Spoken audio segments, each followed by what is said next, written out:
আসসালামু আলাইকুম। আজকে রিয়াম্মি রান্নায় নিয়ে আসলাম কলমি শাক ভাজি, ফ্রেশ কলমি শাক ভাজি, রসুন পেঁয়াজ দিয়ে সাদা তেল দিয়ে একটা ভাজি, কাঁচামরিচ কুচি দিয়ে। এটা খুবই স্বাস্থ্যকর। কলমি শাকে প্রচুর আয়রন থাকে, আর কলমি শাক আমি খুব লাইক করি। আর রান্না করেছিলাম পটল ইলিশ মাছ, পটল আলু ইলিশ মাছ সব কিছু ভেজে নিয়েছিলাম। পটলটা সাধারণত ভেজে রান্না করলেই ভালো লাগে, যদিও এই গরমে ভাজাভাজির তরকারি খুব একটা ভালো না। তো মশলা কষিয়ে এবার ভাজা পটল দিয়ে দিব। এই তো আলু পটল ভাজা দিয়ে দিলাম। এবার মশলা আর ভাজা পটল একটু মিক্স করে দিব।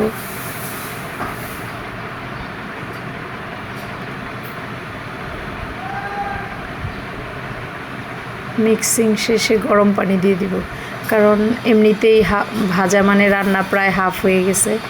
আর ভাজা মাছ দিয়ে দিব, দিয়ে এবার ঢেকে রান্না করব। রান্না হয়ে যাবে। এই তো পটল মাছ ভাজা রান্না হয়ে গেছে।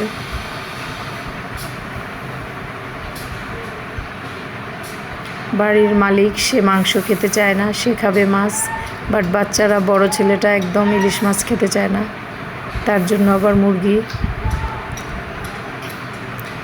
মুরগিতে একটু আস্তে আস্তে গোল আলু দিয়ে দিয়েছিলাম। আলুর সাইজ ছোট, তাই আস্ত দিয়ে দিছি। এভাবে রান্না করতে আমার ভালো লাগে। একটু মাখা মাখা ঝোল হবে।